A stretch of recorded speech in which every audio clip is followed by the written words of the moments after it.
بەڕێزان بەردەوامین باز لە پرسی ئاشتی دەکەین لە باکووری کوردستان لە تورکیا بەگشتی بە شۆ گەشت لە دوای پەیامەکەی ڕێبەری زیندانیکراوی پەکەکە عەبدوڵڵا ئۆجەلان لە دوای پەیامەکەەوە گڕوتینێک کەوتووە نێو کوردانی باکووری کوردستانەوە و لە ئاهەنگەکانی نەورۆزدا بینیمان، بەڵام دوای ئەوە جۆرێک لە بێدەنگی ئیستیقراریەت لەوێ دەبینی و ئەوەی کە چاودێرانی سیاسی دەڵێن حەز دەکرێت چوونە پێشێک نییە لە تورکیا. گفتوگۆ دەکەین لەسەرەوەی پرسیاشتی بەکوێ گەشت، ئایا پرسیاشتی ڕاوەستاوە هەنگاوەکانی بەرەو پێش نەچوون، ئایا خۆپیشاندانەکانی جەهەپە لە شەقامی تورکیا کاریگەری لەسەر پرسیاشتی دەبێت و دەوڵەتی تورکیا چۆن مامەڵە دەکات لەگەڵ پرسەکەدا لایەندەدا. گفتوگوێن پرس و باس و بابەتە دەکەین لەگەڵ زۆر بەڕێز دکتۆر فایق گوڵپی، شۆڤەکاری سیاسی. دکتۆر سڵاو لێبێ بە خێراتی. سەرچاوم زۆر سپاس. بە خێراتی سەرچاو، سپاس دەکەم بۆ بەشداریکردن لەگەڵمان. دکتۆر پرسیاشتی ئێستا ئەگەر قسەی لەسەر بکەین بە شۆ گەشتووە؟ خۆی بە شێوەیەکی گشتی ئەوەی کە خەڵک چاوەڕوانیەکە بەو شێوەیە نهاتۆتە دی، بەڵام ئەگەر سەیری پرۆسە جیاجیاکان بە شەڕیش و بە ئاشتی و بە نازانم چی تریشەوە بکەین لە ناوچەی ڕۆژهەڵاتی ناوەڕاستە، زۆر درەنگ ئەکاتە سەر پێی چارەسەری.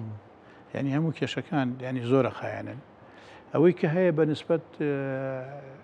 حاڵەتی ئاشتیەوە یان پرۆسی ئاشتی لە باکووری کوردستانەوە تەنها ئەوەیە کە پاشگەزبوونەوە نییە، هەنی پاشگەزبوونەوە نییە، بەڵام پێشکەوتن زۆر کەمە، زۆر لاوازە. ئەوەی کە ئێمە بینین وایە ئێستا پەرلەمانی تورکیا لەسەر ئەو مەسەلەیە دانیشتنی بکردایە، بڕیاری بدایە، بە تایبەتی لە بەروی بەڕێز عەبدوڵڵا ئۆجەلان لە زیندانی هەتاییایە، ئەوە شتێکی لەسەرەوە بکردایە بۆی دەرفەت هەبێ چی بکات، دەرفەت هەبێ ئەو مەرجانەی کە پارتی کرێکارانی کوردستان دایان ناوە بۆ هەڵوەشانەوەی پەکەکە و بۆ ڕاگررتنی شەڕ و چەکدانان ئەوانە تورکیا داینەوە هینداین پەکەکە داینەوە. پارتی کرێکانی کوردستان هەڵێ ئەبێ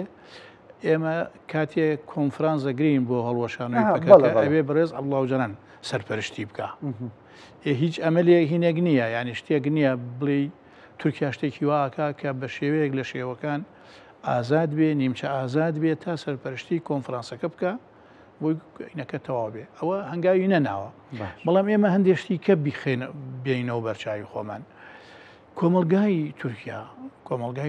کۆمەلگایەکە چەندان ساڵە لە جەنگی جیهانی یەکەمەوە لە دروستبوونی دەوڵەتی تورکیاوە بەسەرکردایەتی کەمال ئەتاتورک وا پەروەردەکراوە کە لە تورکیا تەنیا یەک پێگاتەی نەتەوەی هەیە، ئەویش تورکە، یەک ئاڵا، یەک دەوڵەت، یەک نەتەوە، هیچ شوێنێکە نییە. ئێستا ئەم بەرپرسانەی تورکیا سیاسەت مەدارەکانیان ئەردۆغان، باخچەلی، کیتر ئەڵێ ئەوانە ئەڵێن کوردی ژەیە لە تورکیا. ئەمە بەنسبەت خەڵکی ئەوێەوە سەدمەیەکە. لەبەرەوە یەکێک لەو شتانە کە ناتوان زوو هەنگاو بنێن ئەوەیە و هەوڵی ئەوە ژەدەن کە زەمینەیەک خۆشکەن بۆ ئەوەی ئەم ئەگەر سبێنێ بڕیارێکی سیاسی درا کۆمەلگای تورکیا ئیستیعابی کە وەری بگرێت. بۆ نمونەوە قسانەی کە باخچەلی کردی چەند جارێک کە عەبدوڵڵا ئۆجەلان ئەبێ ئازاد بکرێ و بێتە پەرلەمان و قسە بکا و پەکەکە چەکدابنێ و کۆتایی بە تیرۆر بهێنرێ ئەومانە، و دوایی قسەکانیشی کە کورد و تورک چەند ساڵە پێکەوەن و ئەوەیان کردو ئەویان کردووە، هەمان بابەت کە ئەردۆغانی ژێڵێتەوە، ینی ئەمە وەکو بڵێ زەمینە خۆشکردنێکە لە ئاستی کۆمەلگایە. ڕەنگە ئەگەر کوردێک بیوتە چەند ساڵ، 2 ساڵ لەمەوبەر ڕەنگە دەستگیریان کردە لە نێو پەرلەمانی. خەڵکی خۆمان لە باشوور ڕۆشتووە، ناوی کوردی بووە، عەزیەتیان داوە، دەستگیریان کردووە، عەلەمی کوردستانمان بردووە لێرە، خۆتەزانین چیان کردووە. لەم ڕۆژانە لە پەرلەمان لەسەر عەلەمی کوردستان دیسان هەندێکیان هاتە دەنگ و عەلەمەکەیان بە پەڕۆیەک عین کرد. ئەمە لەبەرەوەی تۆزێک کاتی ئەوێ. ئەنجا بزانین چیتر هەیە، بەڵام داوای لێبوردنەکەشیان هەر بۆ ئاڵاکە دیاردەیەکی نوێ بوو، بەڵام جەهەپە بە فەرمی داوای لێبوردنی کرد. ئەمە زەمینە خۆشکردنە بۆ ئەوەی ئەو گۆڕانکاریەی کە لە ڕووی سیاسیەوە کرێت، لە ڕووی کۆمەڵایەتیشەوە قبول بکرێت لە ئاسی کۆمەلگاشە قبول بکرێت هەندێشتی تر هەیەەوە لە بەرنمەکەی مامۆستا برای مححمەدی ڕەحمەتیە باسی هەموو کوردستانتان کرد و چارەسەرکردنی کێشەی کورد لە تورکیاوە دەست پێەکە سەیری لێدوانەکانی مەسەلاً بەرپرسانی تورکیا بکە لە تورکیا ئاعتراف بە کوردەکەن لەو ماوەی ئەخیریشە تقریبن ئاعترافیان بە کوردی ڕۆژاواش کرد یعنی هاکان فیدان قسەیەکی کردوتی ئەبێ کوردەکانی سووریاش مافیان نەبێت ئەمە گرنگە ئەمەشیان دوێنێ بۆی ئەمڕۆ بۆ لێدوانێکی تری هەیە کانفیدان باسیەوەکە ئەڵێ مەسعود بەرزانی دۆستی ئێمەیە ئەتوانێت دەوری ببینێت لە چارەسەرکردنی کێشەکانە لە ناوچەکە ئەمانە بۆ هەمووی بۆ خۆی گۆڕانکاریەکە لە ئاستی سیاسی لایەنی بەرپرسی تورکیا دەسەڵاتدارانی تورکیا ئەجا ئەمێنێتەوە لە ڕووی یاساییشەوە هەنگاوی چی بنێن ئەو بڕیار و یاسایانش کە دەریەکەن هێنی بکەن با بڵێن جێبەجێ بکرێن قبول بکرێ باشە دکتۆر ئەمەی کە هەیە ڕوانینی سەرکردەکانی تورکە گۆڕاوە بۆ پرسەکە یان معادلەیەکی گەورەتر لە تورکیا لە ناوچەکە هاتۆتە پێشەوە تورکیا ناچارەکە کە بەم شێوازە مامەڵە بکە دڵێنەوەی کە ئێستا هەیە ینی کات بەڕێیەکەن بە قەنەعەتی من هەردووکی هەیە ینی تورکیا 40 ساڵە شەڕی گەریلاکانی پارتی کرێکەکانی کوردستانەکە لە زیندان لە شاخ لە دەرەوەی وڵات بە شێوازی جیاواز لێ ماندوو بوو ئەوە ئەمە حاڵێک یەکێکە لە هۆکارەکان هۆکاری ئەساسی گۆڕانکاریەکانی دەرەوەیە ئەو شەڕ و ململانەیە کە هەیە لە نێوان هێزە نێو دەوڵەتیەکانە لە نێوان هێزە نێو با بڵێن بەرپرسەکانی کۆمەلگای سەرمایەداری لەگەڵ وڵاتانی ناوچەکە وای کردووە کە گۆڕانکاریە بکرێت لێرە ئێمە گەربیری خۆمان بێنینەوە دوای 11 سپتەمبەر ئەمریکا هەوڵیدا بە شەڕ ئەفغانستانی ڕووخان ڕژێمی سەدامی ڕووخان بەرنمەیەکی هەبوو بە ناوی ڕۆژەڵاتی ناوەڕاستی دیموکرات بۆ ئەوە بوو کە بۆ چەند شتێک بوو یەکێ لەوانەتر تهدیدی ئەمنی ئەمریکا نەکرێت لە ڕۆژەڵاتی ناوەڕاستەوە بەڵام ئەوە سەری نەگرت هەندێک بەرنمەی تر هەبوو ئەوانە سەریان نەگرت ئێستا خەریکە جارێکی کە ئەو بەرنمەیە دەست پێەکەنەوە خەریکە شتێک دروستەکەن لە ڕۆژەڵاتی ناوەڕاستە کە گۆڕانکاری بەسەر با بڵێن بواری سیاسی ناوچەکە بێ بە مەرجێک بێ کە ئەوانیش قازانج بکەن و هەندێک پێگاتەی چەساوەیەک و کوردیژەیە قازانج بکە بۆ نمونە ئێمە لە ناوچەکە دوو دەوڵەتمان هەیە تەنیا لە وڵاتەکەی خۆیان دەسەڵاتیانیان نیە لە ناوچەکە دەسەڵاتیان هەیە تورکیا و ئێرانە بخۆمە نەزانین لیبیا سیرکە یەمەن سیرکە لوبناان سیرکە عێراق و تا کۆتایی ئەمە ئاستەنگی دروستەکەن بۆ سیاسەتی وڵاتە زلهێزەکان ئەمە خاڵی یەکەمە خاڵی دووەم ئەوەیە ئەم پێگاتە جیاجیانە کە لە ڕۆژەڵاتی ناوەڕاستە هەنوەیەکێ لە سیاسەتەکانی دەرەوەی وڵاتە زلهێزەکان ئەوەیە مافی پێگاتەکان بپارێزن بۆ نمونە لەسەر جینۆسایدی یەزیدیەکان ئەمریکا چی کرد ئەوروپا چی کرد باشە ئەنی ئەمە گرنگامانە چکە ئەمە وەکو مەبدەیەکی ئەساسی خۆیان حسابی بۆەکەن لەبەرەوە ئەیانەیە گۆڕانکاریە بکەن هەم ئاسایشی خۆیان بەرقەرار بێ بە پارێزراو بێ جارێکی کە قاعیدە و داعش و ئەوانە تهدیدی ئەمن و ئاسایشی ئەوروپا و ئەمریکانەکەن هەم ئەو پێگاتە چەساوانش کە هەیە هەندێک مافیان هەبێ هەم دیموکراتیزەکردنیش لە ڕۆژوڵاتی ناوەڕاستە هەبێ مەسەن کابرا سیرەکەی دەسەڵاتدارێکە لە وڵاتێکە لە ڕووی ئایدۆلۆژیەوە سەر بەعینی ئیسلامە زۆر دیکتاتۆرانە تەعامل لەگەڵ ئۆپۆزیسیۆنەکە ئۆپۆزیسیۆنەکەش هەر بە هەمان عقلیەتە بەڵام کە لێرە ڕاکچێ بۆ ئەوروپا و ئەمریکا لەوێ بەرەبێتە گیانی ئەوروپیەکان و ئەمریکەکان و وڵاتانی تر لەبەر ئەیانەوێ گۆڕانکاری لە ڕۆژوڵاتی ناوەڕاستە بکەن ئەم گۆڕانکاریانە ئێران ئەگرێتەوە تورکیا ئەگرێتەوە سعودی ئەگرێتەوە هەریەکی بە شێوەیەک عێراق ئەگرێتەوە تا کۆتایی بە قەناعەتی من کورد هەم وەکو پێگاتەیەکی چەساوە لێرایە هەم ئەو بیرروبۆچوونەی کورد هەیەی نزیکە لە بیرروبۆچوونی ئەوە کە سیستەمێکی سیاسی جێگیر لە ڕۆژوڵاتی ناوەڕاستە بتوانێت ڕۆژوڵاتی ناوەڕاست دیموکراتیزە بکە مەسان ئێمە گەر هەر سەیری باشووری کوردستان بکەین لە جەنگی جیهانی یەکەمە ئینگلیز و هاوپەیمانەکانی داوایان کردووە هەندێک مەسیحی هەیە کە لەگەڵیان نابوون لە شوێنێ لە شوێنەکانی کوردستان جێگەیان بکەنەوە کەس ڕازی نەبووە نە ڕەحمەتی شێ مەحموود ڕازی بووە نە ئەو کاتە بەرزانیەکان ڕازی بوون نە زابتە باڵادەستەکانی عراقی کوردیش ڕازی نەبوون یعنی ئەگەر سێری کە مەسەرەن ئەوەی لە ڕۆژهەڵاتی کوردستان ڕوویدا لە بینی سمکۆی شکاک و مەسیحیەکانە زۆر خراپ بوو بەڵام ئێستا کوردوانە کورد ئێستا بەرامبەر بە مەسیحی بەرامبەر بە تورکمان هەم لە باشووری کوردستان هەم لە ڕۆژاوای کوردستان هەم لە باکووری کوردستان نییە بە گشتێک ینی ئایدۆلۆژیەکی برایەتی گەلانیان دروست کردو ئایدۆلۆژێکی سکۆلار ئەجا ئەمەش مۆزوعێکی کەیە یعنی ئێستا ئەوروپیەکان و ئەمریکەکان لە ئیسلامێکی سیاسی تۆندڕەوە ترسن ئیسلامێکی سیاسی تۆندڕە و سەر هەڵباتەوە جارێکی کە کۆمەڵکوژی کورد بکە کۆمەڵکوژی یەزیدی بکە تهدیدی ئەمن و ئاسایشی ئەمریکا ئەوروپا 11 سپتەمبەر دروست کاتەوە تا کۆتایی لەبەرەوە نەخشەیەک هەیە نەخشەکە چۆنە ئەمریکا بۆ خۆی دایڕشتووە ئەوەی کە بە شێوەیەکی سەرەکی ئێستا جێبەجێەکە ئیسرائیل جێبەجێکاری نەخشەکەی باشە دکتۆر هەر لە ناوخۆی تورکیا ئێستا دەبینین ینی جاپە لە ماوەی ڕابردوودا لەسەر شەقامەکان فەرموو ئەگەر ئاوە خۆی جاپە لەسەر شەقام بوو ئەم دووبەرەیە پێ وایە کێیان سەردەکەون ئایا یەکلا دەبێتەوە چونکە دەڵێن ئەگەر ئەردۆگان بتوانێت نارەکانی بە تایبەت ئیمامۆغڵوی کە ئێستا سەجن کردو بۆ شێوازە بەردەوام بێ ڕەنگە ئایندی سیاسی تورکیا بۆ چەندەیەکی تر یەکلا بکاتەوە خۆی بمانەمانەوێت لە تورکیا ململانێ هەیە لە نێوان دوو هێزی سیاسیا هێزێکی ئەلمانی هێزێکی ئاینی ئاینیەکە ئەردۆغانە باشە ئەلمانیەکەش جاهاپەیە بمانێ نەمانەوێت ئەم دوانە هەردووکیان لە ڕابردووە جاهاپە هەڵوێستی بەرامبەر بە کورد و خۆمان نەزانین زۆر خراپ بووە حیزبەکەی کەمال لە تا تورکە هەچی لایەنی ئیسلامیەکانە ئیسلامیەکان